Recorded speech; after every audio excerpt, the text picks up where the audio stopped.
너는 어여쁘고 참 귀하다. 너는 보석보다 귀하다. 내가 사랑스럽지 않을 때 너를 온전히 사랑하고 너와 함께하려 내가 왔노라.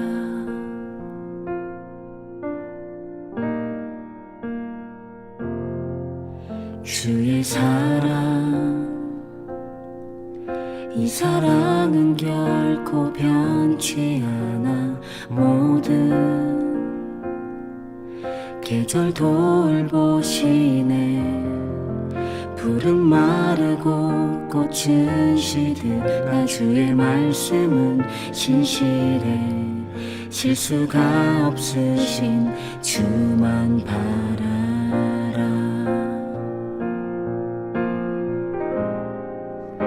주님의 나라와 뜻이 나의 삶 속에 임하시며 주님 알기를 주만 보기를 소망해.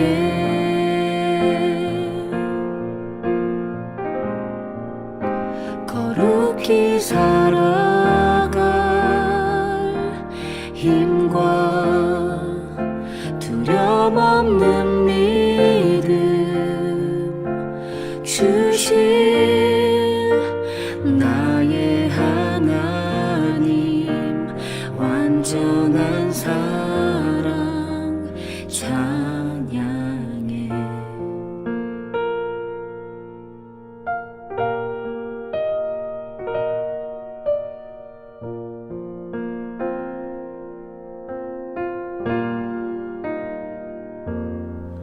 주의 사랑, 이 사랑은 결코 변치 않아. 모든 계절 돌보시네. 푸른 마르고 꽃은 시드나 주의 말씀은 신실해. 실수가 없으신 주만 바라라. 주님의 나라와 뜻이 나의 삶 속에 임하시며 주님 알기를 주만 보기를 소망해.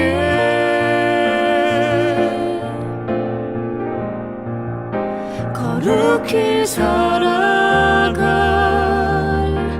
힘과 두려움 없는 믿음 주실 나의 하나님. 완전한 사랑 찬양해.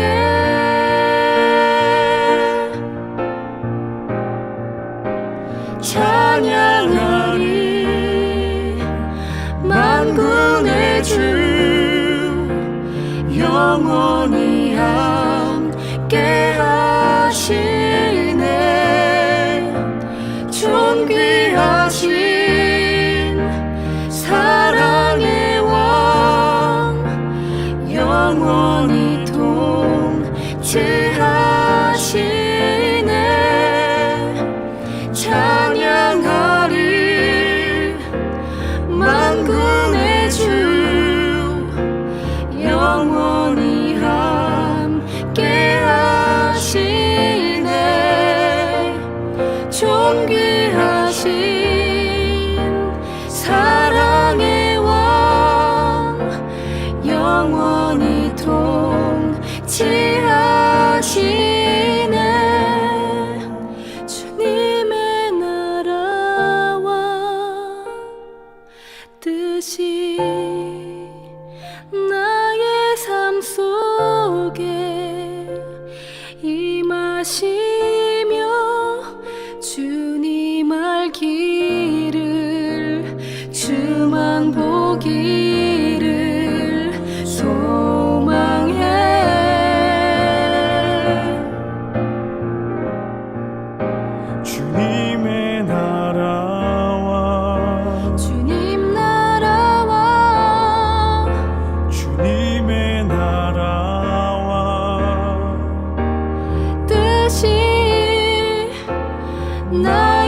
삶 속에 임하시며 주님 알기를 주만 보기를 소망해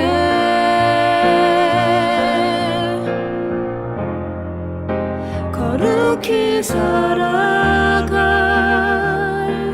힘과 두려움 없는 믿음 주실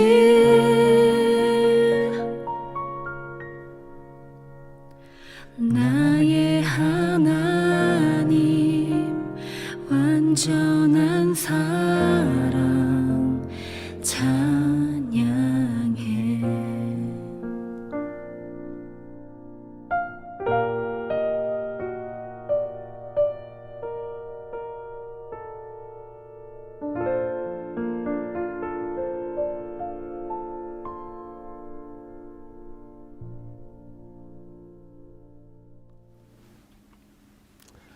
안녕하십니까?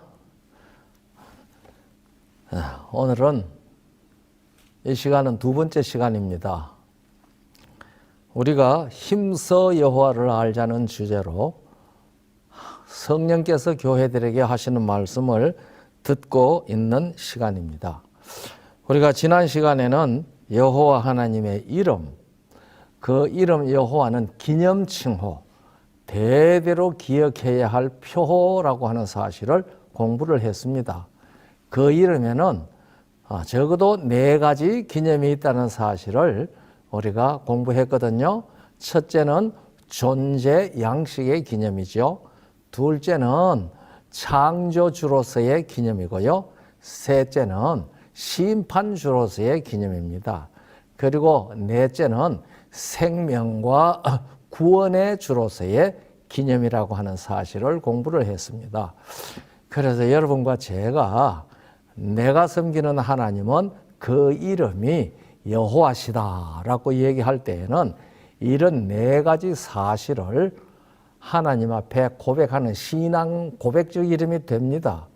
그리고 이제 여러분 들어보시니까 그 이름 안에 성경의 내용이 전부 다 들어있죠. 그 우주의 모든 것이 다 들어있습니다. 그래서 그 이름, 여호와라는 이름은 신앙 고백적 이름이 됩니다. 하나님께서 당신의 이름, 여호와시기 때문에, 스스로 계시는 분이시기 때문에 나는 여호와라고 그 이름을 말씀해 주셨지만은 동시에 그 이름은 그 여호와 하나님을 믿는 사람들이 그 이름에 이런 기념을 알고 부를 때에는 바로 신앙 고백적 이름이 된다는 사실은 얼마나 복스러운 일인지 모릅니다. 그래서 이제 앞으로 우리가 성경을 읽는 중에 여호와라는 이름이 나올 때마다 이 이름에는 이런 4가지 기념이 포함되어 있어서 이 이름을 우리가 읽을 때마다 나의 신앙 고백이 되는구나 하는 것을 인식하시고 그렇게 읽으시면은 복이 될 것이라고 그렇게 믿습니다. 오늘은 두 번째 시간인데요. 아버지 여호와 하나님입니다. 아버지 여호와 하나님이라는 제목으로 말씀을 들으려고 합니다. 아버지라고 할 때에 어떤 생각이 여러분 떠오릅니까? 아버지. 우리는 그냥 무심코 어릴 때부터 아버지, 아빠 이렇게 불러왔기 때문에 그냥 아버지니까 아버지라고 부르지. 좀 더 친근하게 아빠라고 부르지. 이렇게 생각할 수가 있죠. 그런데 사실 그 이름은 아버지라는 그 호칭은 대단히 중요한 호칭이라고 저는 그렇게 믿습니다. 그래서 여호와라 이름하신 하나님께서 우리의 아버지라고 하는 그 사실은 얼마나 놀라운 축복인지 모릅니다. 제가 이 목사님 한 가정과 장로님 한 가정과 저 멀리 여행을 갔습니다. 자동차로 한 이틀은 가야 하는 먼 길, 혹 여러분들 중에도 다녀오신 분이 있는지 모르겠습니다만은 카나디안 로키, 그 밴프 내셔널 파크이라고 하는 곳에 구경을 갔는데요. 그 가고 싶어 하시는 분들이 저는 몇 번 갔다 왔기 때문에 거기 좋다고 자랑을 했더니 가고 싶어 해서 이제 같이 세 가족 6식구가 갔는데요. 가서 구경하는 날 하필 비가 오지 뭡니까? 아이고 비가 오니까 다 안개가 콱 끼어가지고 아름다운 경치가 안개에 가려서 보이질 않아요. 그러니까 제가 운전을 하면서 말끝마다 아버지 하니까 어떤 사모님이 아이고 목사님은 계속해서 아버지만 하신다고 옆에서 그렇게 얘기를 하더라고요. 그래서 제가 웃으면서 아버지 얼마나 좋습니까? 아버지라고 부를 수 있는 아버지가 계시니 참 좋지 않습니까? 제가 그렇게 대답한 기억이 납니다. 여러분과 저는 어떻게 존재하게 되었습니까? 지난 시간에 말씀드렸듯이 우리 자체는 부모님이 계시다는 증명서들입니다. 자네 아버지 잘 안다. 자네 아버지가 계신다는 건 내가 안다. 어떻게 알아요? 자네를 보냐 알지. 자네 부모님이 안 계셨으면 자네가 있을 수 있어? 없죠. 그렇기 때문에 우리가 하나님을 아버지라고 부를 때, 여호와라 이름하신 그 하나님을 아버지라고 부를 때에 그 아버지라는 호칭 안에는 나는 여호와라 이름하신 하나님으로부터 생명과 존재를 얻었습니다 라고 하는 것을 고백하는 호칭이 아버지라는 말입니다. 그래서 예수님께서는 주기도문을 우리에게 가르쳐 주시면서 하늘에 계시는 우리 아버지여라고 부르게 하셨거든요. 우리가 기도하면서 하늘에 계시는 우리 아버지 하면은 그분은 나의 존재와 생명을 주신 근원이다 라고 하는 것을 신앙 고백적으로 부르는 이름이 아버지, 하나님께 아버지라고 부르는 호칭이고 예수님께서는 그런 뜻으로 하나님을 아버지라고 우리에게 가르쳐 주셨다고 저는 그렇게 믿습니다. 그래서 성경에는요, 하나님이 아버지라는 사실을 우리에게 증명해 주는 그러한 장치가 있습니다. 그것이 무엇인지 혹 아시겠어요? 우리가 성경을 읽으면은요, 성경엔 족보가 많은 것을 볼 수 있습니다. 그렇죠? 창세기 4장, 5장, 11장, 이거 계속 족보입니다. 그 외에도 성경을 읽어 나가면은 더 족보들이 나옵니다. 10장에도 뭐 족보들이 많이 나옵니다. 그리고 역대상 1장부터 9장까지가 족보입니다. 뿐만 아니라 에스라 느헤미야에 가도 족보 같은 그러한 이름들이 쭉 나옵니다. 그래서 우리가 성경에 왜 이런 족보가 이렇게 많이 기록되어 있다 그런 생각을 혹 하시는 분들이 계시지 않으신가요? 우리가 신약 성경은 딱 펴서 읽으면 마태복음 1장 1절부터 족보가 나옵니다. 아브라함과 다윗의 자손 예수 그리스도의 족보라. 그런데 이 세상에 있는 다른 종교들, 유교나 불교나 이슬람이나 이런 종교들의 경전에는 족보가 없습니다.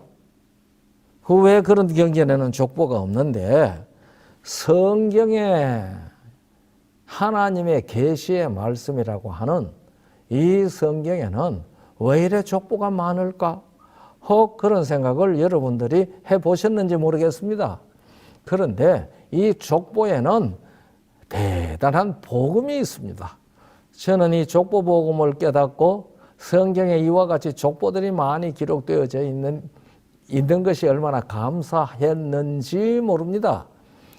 이 족보는 내가 누구라고 하는 신분을 확인해 주는 문서입니다. 우리 중에는 김혜김 씨도 있을 것이고 전주 이 씨도 있을 것이고 밀양 박 씨도 있을 것이고 여러 성씨들이 있습니다. 그런데 자기가 그 성씨를 가지고 있는 것이 왜 그런 성씨를 가지게 되었습니까? 우리 가문이 그런 성씨이기 때문에 그렇다. 이렇게 생각할 것 아니겠습니까? 그 내 가문이 그렇다라고 하는 것을 나타내주는 문서, 확인해주는 문서가 족보입니다. 예. 그래서 제1대 조상이 누구냐? 이 족보를 더듬어 거슬러 올라가면은 자기부터 시작해서 더듬어 거슬러 올라가 보면은 제1조상이 나옵니다. 아마 그래서 이 경주 김씨는 제일 꼭대기 올라가면은 알지공이 나옵니다. 예, 김해 김씨는 제일 꼭대기 올라가면은 수로 김수로 왕이 나옵니다. 그리고 그 이상은 몰라요.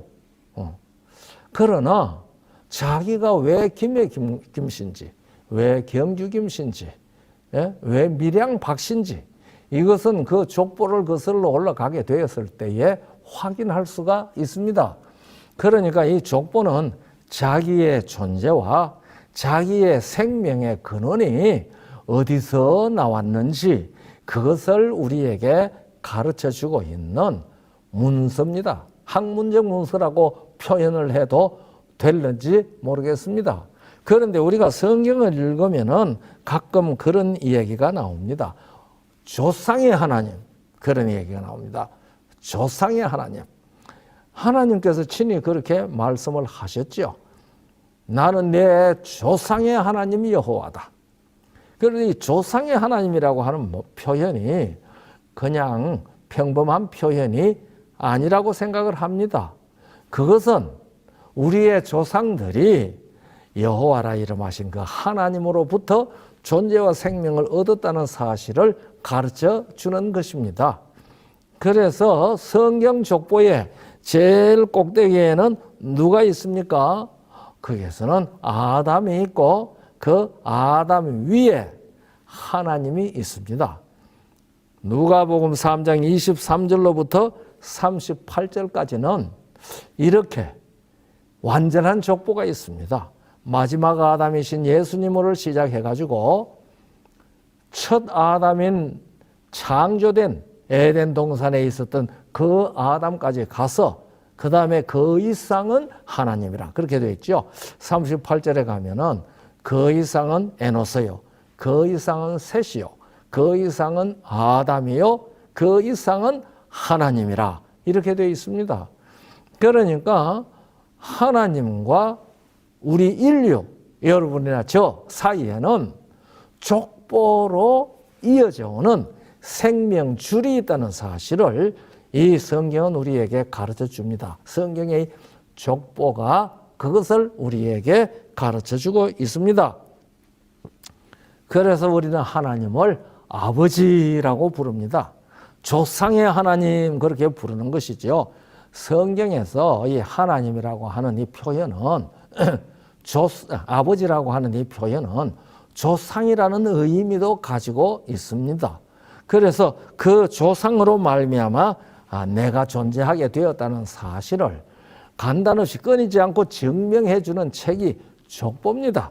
그것을 우리에게 표로 주어진 것이 성씨입니다. 너 왜 성씨가 그렇냐? 왜 조상의 성이 그렇기 때문에 그렇다. 우리가 성씨가 많은데 요새는 외국인들이 많이 들어와서 귀화하는 사람들이 있어서 귀화 성씨들이 있기는 합니다. 그러나 그렇지 않아도 여러 성씨들이 있는데 때때로 우리가 들어보지 못한 성씨가 있습니다. 화씨 들어보셨습니까? 화. 성씨가 화씨가 있더라고요. 예. 그래서 저는 이 텔레비전 설교하는 걸 보다가 화아무개 목사라고 하는 그런 화씨 목사님이 계시더라고요. 우리나라에 화씨성도 있네. 그래서 제가 성씨 백과사전을 찾아봤더니 화씨가 있더라고요. 그것뿐만 아닙니다. 우리가 잘 모르는 그러한 희귀한 성씨들이 많이 있습니다. 왜 그런 희귀한 성씨를 그들은 가지고 있을까요? 조상이 그 성씨를 가지고 있기 때문에 그 가문에 속한 사람, 그 가문으로부터 존재와 생명을 받았다 하는 사실을 족보가 가르치고 있거든요. 그래서 성경에 족보가 많은 이유는 성경은 우리에게 가르쳐 주는 것이 도덕적으로 선한 사람이 되라. 율법 잘 지켜서 하나님의 말씀 잘 순종해서 하나님의 나라에 가자. 백성이 되자. 구원을 얻자. 이것을 가르쳐 주는 책이 근본적으로 그것이 목적이 아닙니다. 이 성경은 우리에게 네가 어떻게 존재했느냐? 네 생명은 누구로부터 왔느냐? 이것을 우리에게 가르쳐 주는 것이 성경의 목적입니다. 그래서 내가 어떻게 존재했으며 내 생명이 어디서부터 왔느냐? 그것을 가장 잘 우리에게 설명해 주는 문서가 족보입니다. 그래서 성경은 족보를 그렇게 많이 기록을 했고 옛날에 성씨가 없던 이스라엘 백성들은요. 자기를 소개할 때에 조상의 이름을 댑니다. 우리가 여기 에스라 7장 1절로 5절을 읽어보면은 이런 말들이 이렇게 기록되어져 있습니다. 이일 후 바사왕 아닥사스다가 위에 있을 때에 에스라라 하는 자가 있으니라. 저는 스라야의 아들이요 아사라의 손자요 힐기야의 증손이요 살룸의 현손이요 사독의 5대 손이요 아히두베의 6대 손이요 아마랴의 7대 손이요 아사랴의 8대 손이요 머라요스의 9대 손이요 스라히야의 10대 손이요 우시엘의 11대 손이요 북기의 12대 손이요 아비수아의 13대 손이요 비너하스의 14대 손이요 엘르아살의 15대 손이요 대제사장 아론의 16대 손이라. 얼마나 복잡하게 자기를 소개하고 있습니까? 그러니까 자기의 신분이 어떤 신분이라는 사실을 자기의 조상의 이름, 말로 하자면 족보를 쭉 주어대는 일을 통해서 가르쳐주고 있습니다. 그래서 우리나라도 족보를 해서 자기의 시조가 누군지 그것을 잘 기록해 놓고 있습니다. 그래서 이 김해김 씨나 경주 김 씨나 이런 사람들은 우리 조상은 왕이었다. 전주희 씨도 똑같죠. 우리 조상은 왕이었다. 이렇게 해서 자기가 왕족이라는 사실을 그 족보를 가지고 자랑합니다. 예. 그런데 성경에 족보해서 우리들이 나의 조상은 아담이지만은 그 위에 아버지는 천지와 만물을 창조하신 스스로 계시는 여호와 하나님이시다. 그것을 가르쳐 주는 것이 성경의 족보입니다. 그래서 이 성경의 족보에는요, 족보의 신학, 복음을 담은 족보 신학이 있습니다. 그것을 아주 간단히 정리하면은 한 6가지로 정리할 수 있는데요. 첫째는 성경이 존재와 생명을 얻게 하는 책임을 드러내는 것이 족보입니다. 착한 사람 되라는 것이 첫째 성경의 목적이 아니라는 말입니다. 누구의 아들이냐? 그것을 묻는 겁니다. 둘째는 인류가 아담의 한 혈통이라는 사실을 밝혀줍니다. 아담의 혈통뿐만 아니죠. 하나님의 혈통입니다. 하나님도 피가 있나? 저는요, 성경을 읽다가, 와, 하나님도 피가 있네? 제가 깜짝 놀랐거든요. 하나님도 피가 있나? 물론 그것이 사도행전 20장 28절에 있는 말씀인데, 그게 사도 바울은 이렇게 말합니다. 하나님이 자기 피로 사신 교회를 돌보게 하셨느니라 그랬거든요. 그러니까 하나님이 이 땅에 있는 교회, 예수 그리스도의 교회, 성경의 교회, 이것은 하나님이 자기 피로 샀다고 썼습니다. 그래서 제가 그 구절을 읽으면서 하나님도 피가 있나? 물론 그것은 십자가의 보혈을 흘리신 예수 그리스도의 보혈이죠. 그것을 하나님이 자기 피로 샀다고 해서 예수님이 하나님이시라는 사실을 잘 드러내는 구절 중에 하나입니다. 그런데 그래서 하나님께서 우리 족보의 제일 위에 있다는 것은 여러분과 제가 하나님과 족보 관계를 가지고 있는 그 후손이라는 것을 우리에게 가르쳐 줍니다. 자랑스럽지 않습니까? 얼마나 존귀합니까? 그런데 이것을 부인하고 깨닫지 못하면 멸망하는 짐승과 같이 된다고 성경은 가르쳐 주지 않았습니까? 셋째는 인류의 시작과 그 시작의 근본이 무엇인지 밝혀줍니다. 그 시작의 근본은 여호와라 이름하신 하나님이라는 사실을 밝혀주지요.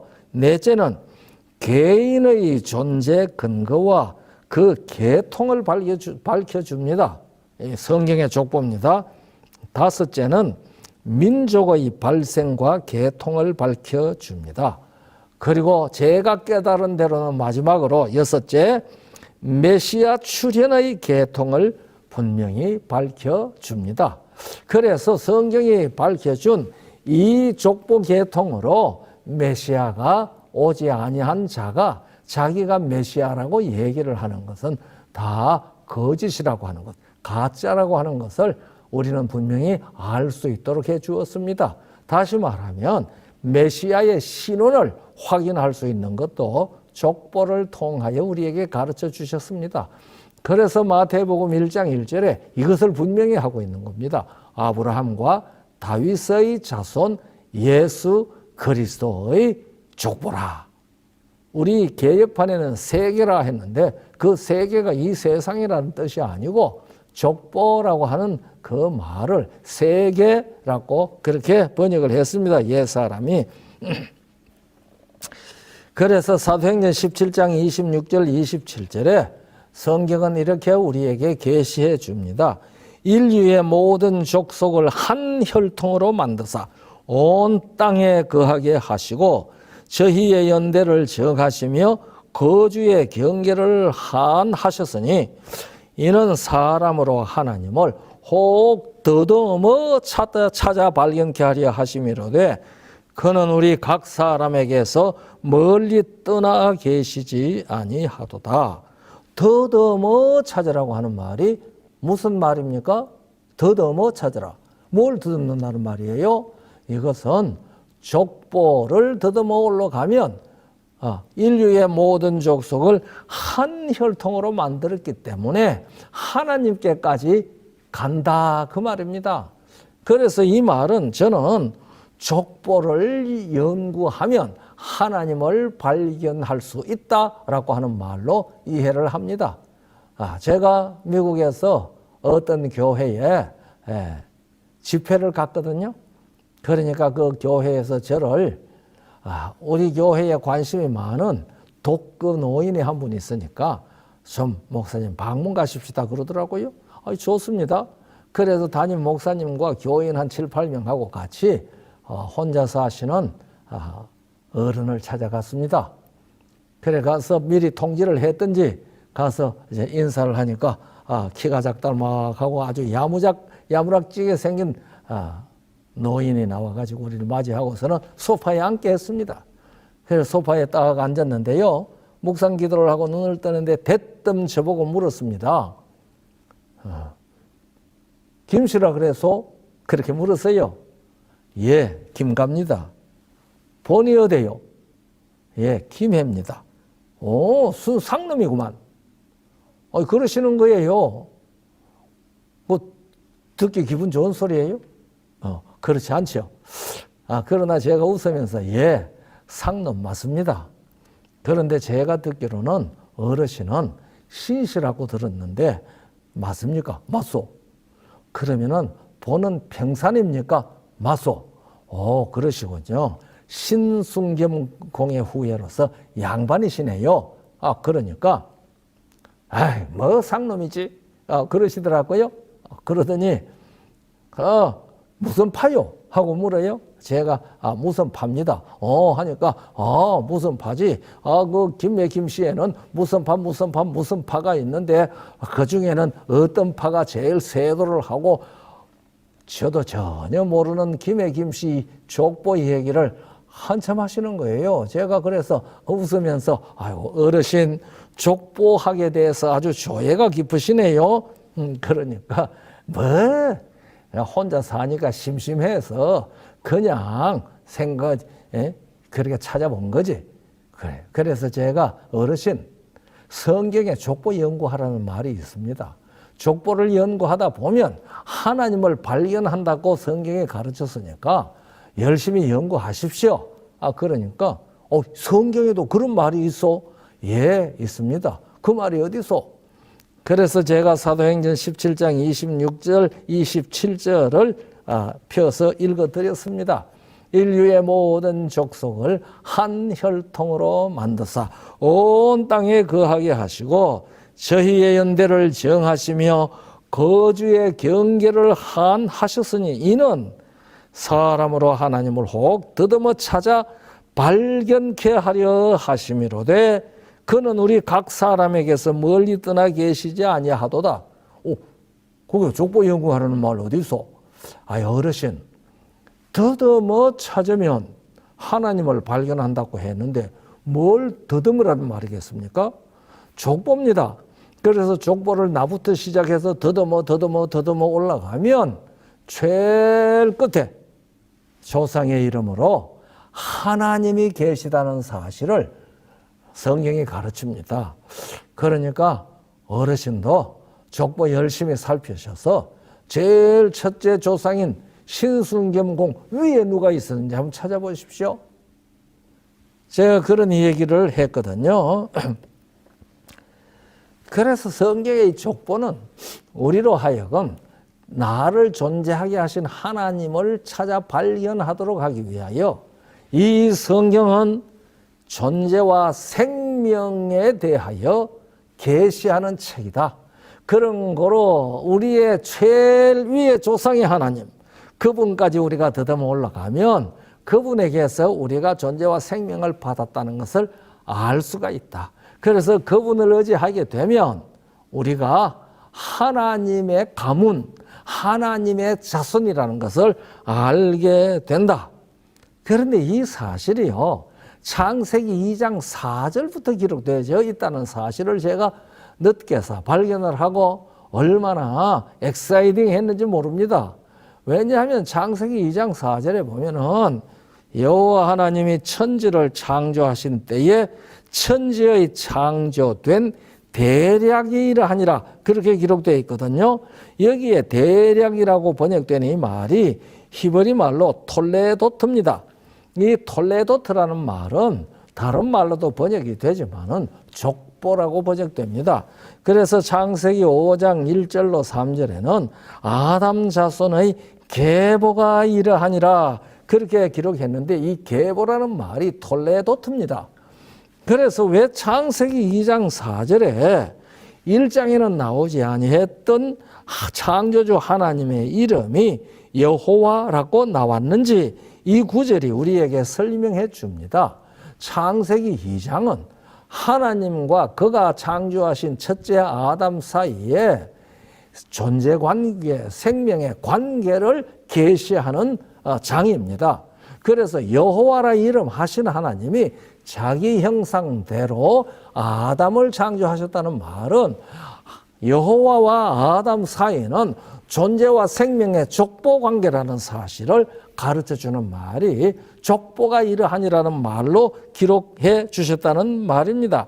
그래서 7절에 가면 여호와 하나님이 흙으로 사람을 지으시고 생기를 그 코에 불어 넣으시니 사람이 생명이 된지라 그렇게 기록하지 않았습니까? 그래서 이 사람은 존재와 생명이 여호와라 이름하신 그 하나님께로부터 왔다 하는 사실을 분명히 밝히고 있는 것입니다. 그래서 여기에 톨레도트라는 말을 썼다고 저는 그렇게 깨달았습니다. 그래서 하나님과 피조물 아담과 인류의 모든 족속을 한 혈통으로 지었으니까 여러분과 창조주 하나님과의 관계는 족보관계라는 말입니다.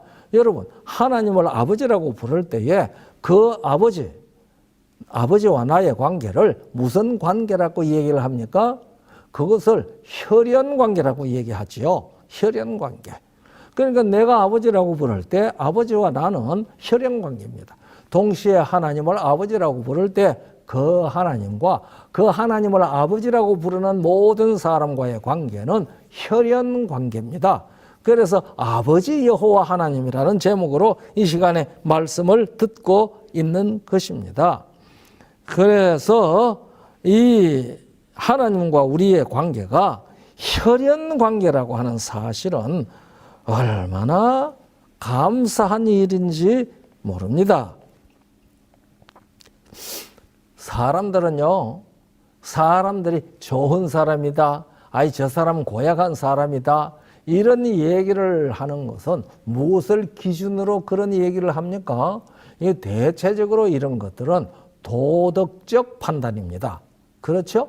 그런데 이 도덕의 기준이 무엇인데 그것이 도덕적 판단이 되는가? 아이, 저 사람 참 고약한 사람이다. 뭐 저런 사람이 있어.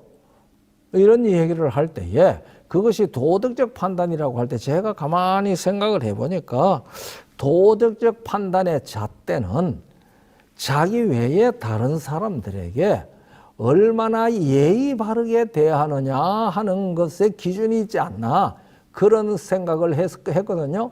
그래서 실제 이 도덕과 윤리를 강조하는 종교인 유교는 예의를 엄청 중요하게 생각을 합니다.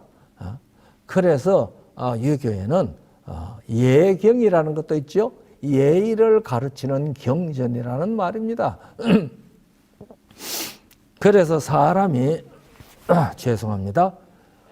그래서 사람이 예의를 모르면은 개, 돼지만도 못하다. 그렇게 표현하지 않습니까? 그 예의라는 것은 다른 사람, 나 외의 타인에게 얼마나 예의 바르고 친절하고 온유하게 잘 대하는가. 그것에 의해서 그 사람 좋은 사람이다.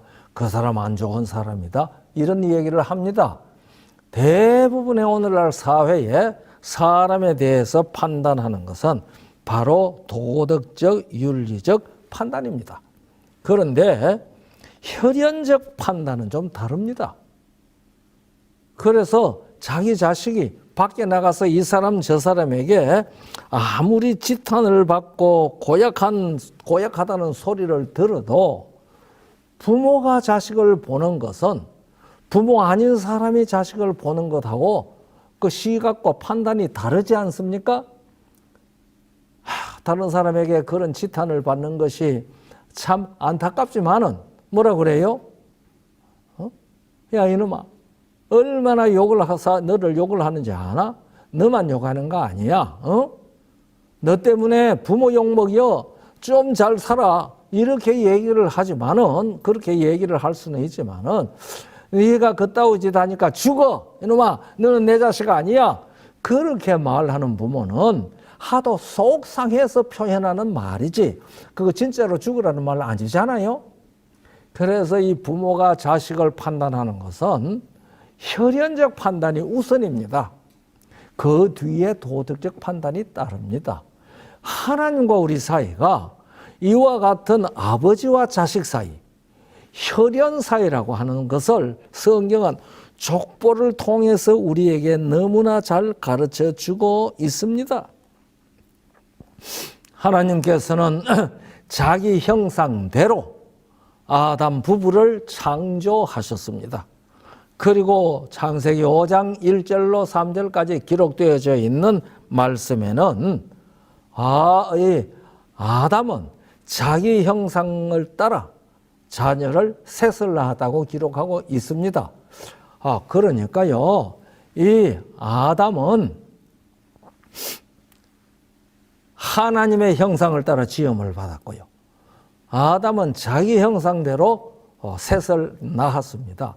그러니까 하나님의 형상이 이어진다는 사실을 창세기 5장 1절로부터 3절은 우리에게 가르쳐 주고 있습니다. 그런데 어떤 사람들은 이것이 하나님의 형상을 아담의 자손들이 계속 이어받았다는 뜻보다는 아담의 형상을 따라 자기 형상과 같이 나왔다는 것은 타락한 아담의 형상을 이어받는 자손이 생겼다라고 하는 뜻이다라고 해석을 합디다. 그 해석도 틀렸다고 할 수는 없다고 생각을 합니다. 그러나 1절부터 설명하는 모든 말을 따라서 하나님께서 아담을 자기 형상대로 지은 것과 같이 이 아담은 또 자기 형상과 같은 아들을 낳았다고 했거든요. 그러면서 거기는 그렇게 말하지 않습니까? 하나님이 자기 형상, 곧 하나님의 형상대로 지으시되 남자와 여자를 창조하셨고 그들이 창조되던 날에 하나님이 그들에게 복을 주시고 그들의 이름을 사람이라 일컬으셨더라. 그러니까 하나님께서 우리 이름을 지어 주셨습니다. 이름을 짓는 것은 부모의 특권입니다. 하나님이 우리의 부모가 되기 때문에 자기 형상을 따라 지음을 받은 존재에게 사람이라는 이름을 지어 주셨습니다. 그런데 이 사람이라는 이름은 그냥 지어 주신 것이 아니고 복을 주시며 사람이라고 이름을 지어 주셨습니다. 복을 주시며 지어 주셨다는 말이 무슨 말인지 아시죠? 우리가 시편 133편 3절을 보면은 헐몬에 있으리 시온의 산들의 내림과 같도다. 거기서 여호와께서 복을 명하셨나니 곧 영생이로다. 그렇게 말씀을 하셨습니다. 그러니까 복을 주시며 이름을 사람이라고 하셨다고 하는 그 말은 사람이 영생하는 존재가 되도록 창조하셨다는 그러한 뜻이 들어 있습니다. 그래서 이 땅의 모든 사람들은 아담이 선악을 알게 하는 나무의 실과를 먹지만 않았다면 이 땅의 모든 사람들은 다 영생의 생명을 가지고 태어났을 것입니다. 그리고 여호와를 아는 지식이 충만한 상태로 태어났을 것입니다.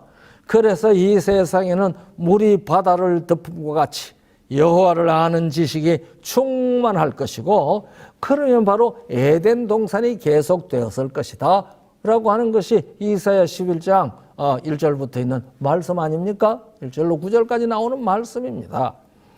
그런데 사람들이요 아담이 선악을 알게 하는 나무의 실과를 먹음으로 말미암아 하나님의 생명에서 떠나버렸습니다. 우리가 에베소 4장 18절을 보면은 하나님의 생명에서 떠나버렸다고 그랬습니다. 예, 완고해져서요. 그러니까요. 하나님의 생명에서 떠나버렸다는 것은 하나님이 주신 영생의 생명을 잃어버렸다는 말입니다. 그러니까 그 후로 우리들은 다 생명의 존재가 사망의 존재가 되었습니다. 그러니까 사망의 존재가 되어버려서 존귀에 처하나 깨닫지 못하는 사람은 멸망하는 짐승과 같다고 하신 말씀에 의해서 사람이 짐승이 되어버렸어요. 오늘날 이 땅의 모든 사람들은 짐승과 다름이 없다고 전도서 3장에 그렇게 얘기했습니다. 전도서 3장 17절 이하에 읽으면은 우리가 짐승과 다름이 사람이 짐승과 다름이 없다고 그랬습니다. 그 짐승과 다름이 없다고 말한 이유가 뭔가 하면은 짐승이 죽는 것처럼 사람도 죽는다. 그렇기 때문에 사람이 짐승과 다름이 없다는 것을 알아라. 21절까지 그렇게 기록하고 있습니다. 그런데 사람들은 거기에 짐승의 혼은 땅으로 내려가고 사람의 혼은 위로 올라가는 줄을 누가 알랴? 이 구절을 가지고 봐라, 사람의 혼은 위로 올라가고 짐승의 혼은 땅으로 내려간다고 하지 아니하였느냐? 이렇게 주장을 합니다. 그러나 거기에는 누가 알랴? 그렇게 얘기를 했고 시작할 때에 하나님께서 이렇게 하신 것은 사람이 짐승과 다름이 없다는 것을 알게 하기 위하여 이렇게 했다고 기록되어 있거든요.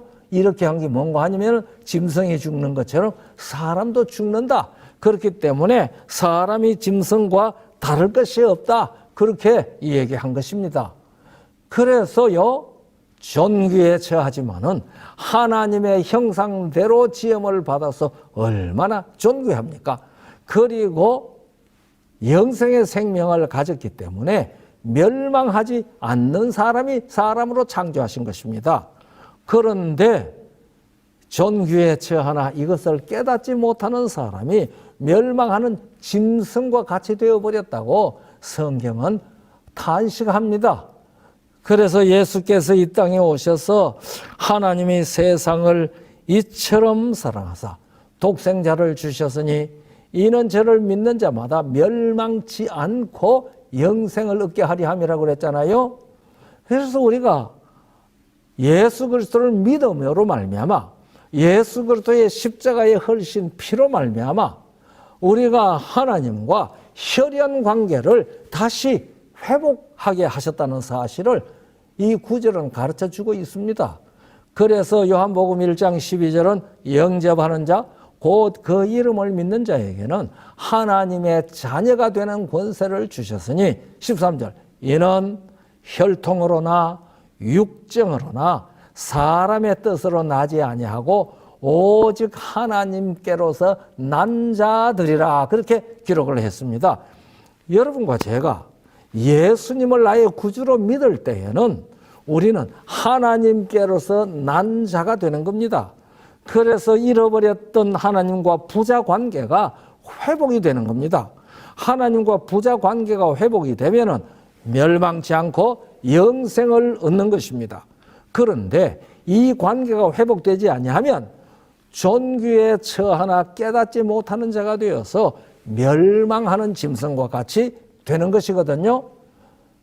여러분들 그런 거 하나님을 우리가 아버지라고 모시고 하나님이 우리의 혈연 관계, 하나님과 우리가 혈연 관계라고 하는 그 사실은 얼마나 복된 관계입니까? 여기에 20년 사기 교과 사과에서 이런 말이 기록되어 있습니다. 우리는 태어나서 살려고 버둥거리며 고생하다가 죽는다. 그렇게 우리는 길가에 버려진 동물의 사체와 다를 것이 없는 결말을 맞이한다. 그렇게 적었더라고요. 제가 이 말을 보면서 참 그 표현이 비참하고 좀 잔인한 것 같지만은 그 표현이 맞기는 맞네. 그래서 성경은 예수님께서 오셔서 하나님을 우리 아버지라고 소개하신 것입니다. 이제 다음 시간에는 아들 하나님에 대해서 우리가 말씀을 들을 것인데요.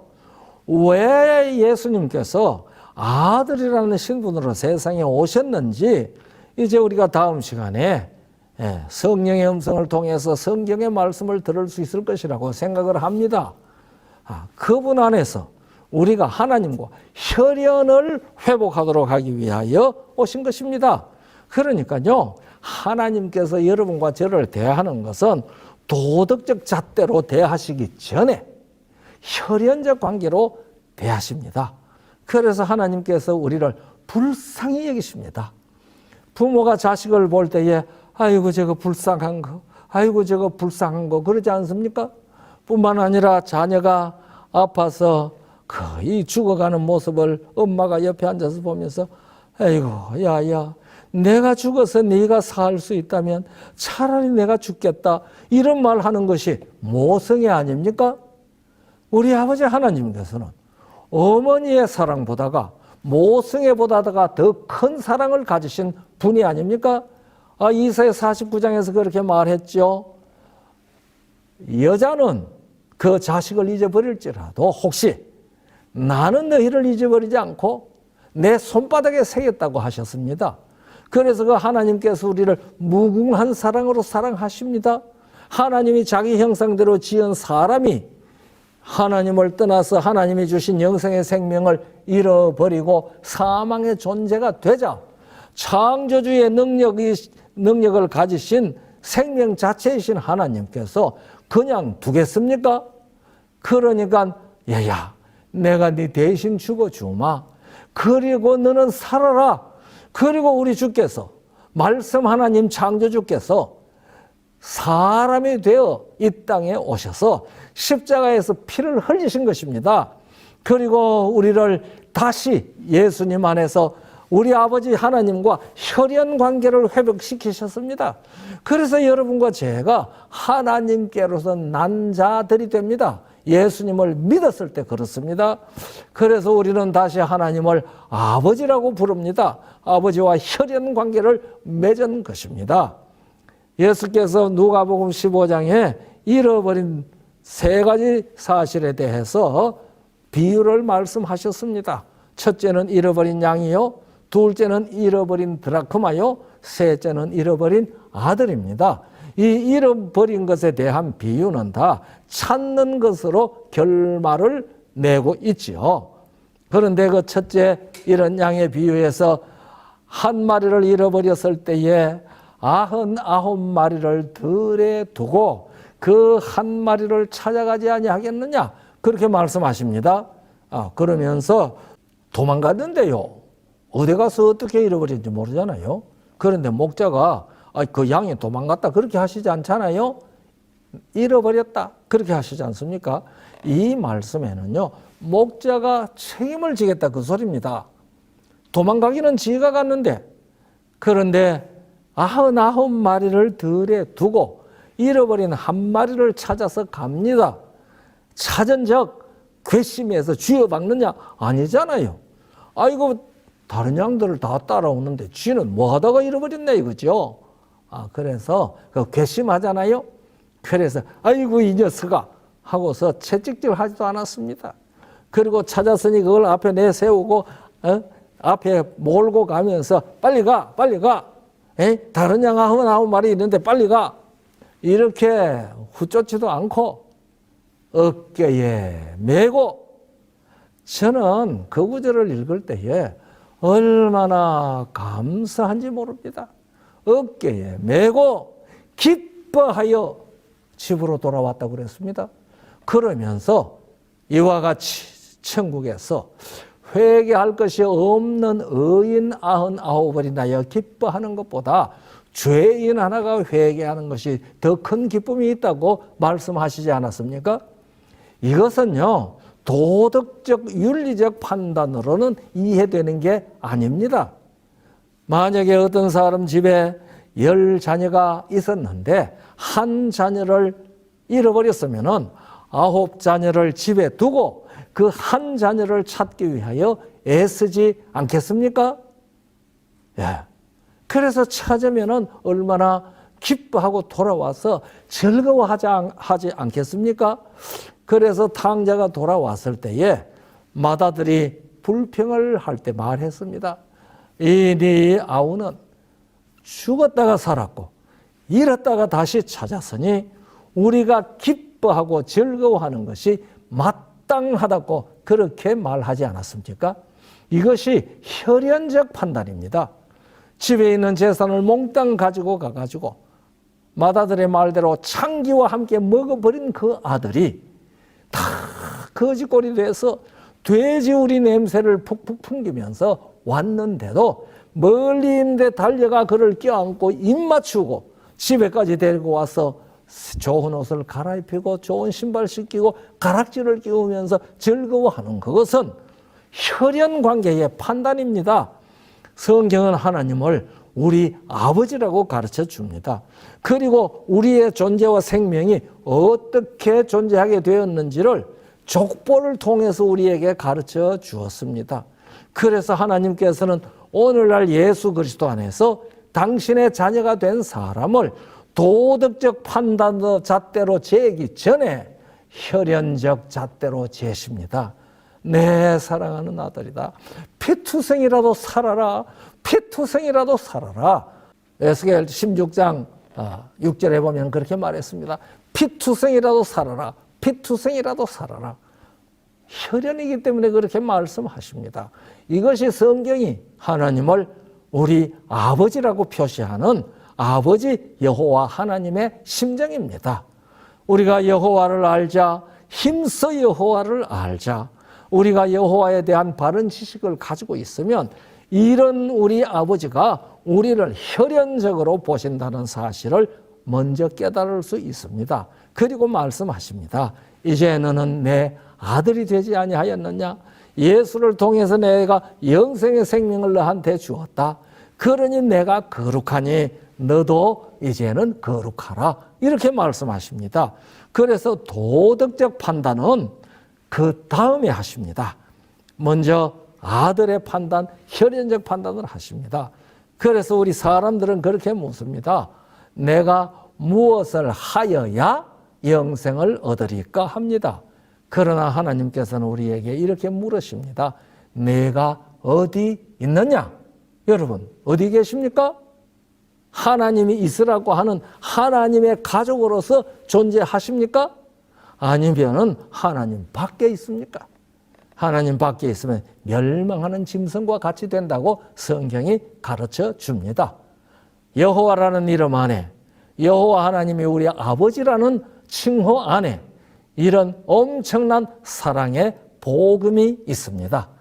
우리 영남합회 성도 여러분, 이 영상을 보시는 모든 분들, 하나님과 우리의 관계가 이렇게 엄청난 혈연의 관계라는 사실을 깨달으시고 감사함으로 효도하는 자녀들이 다 되도록 성령께서 복 주시기를 간절히 바랍니다.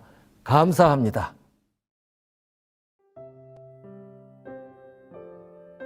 하늘에 계신 우리 아버지여, 이름이 거룩히 여김을 받으시오며 나라에 임하옵시며 뜻이 하늘에서 이룬 것 같이 땅에서도 이루어지이다.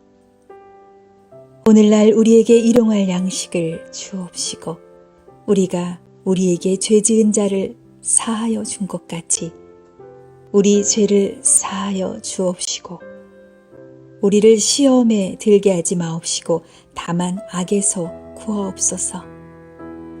대개 나라와 권세와 영광이 아버지께 영원히 있사옵나이다. 아멘.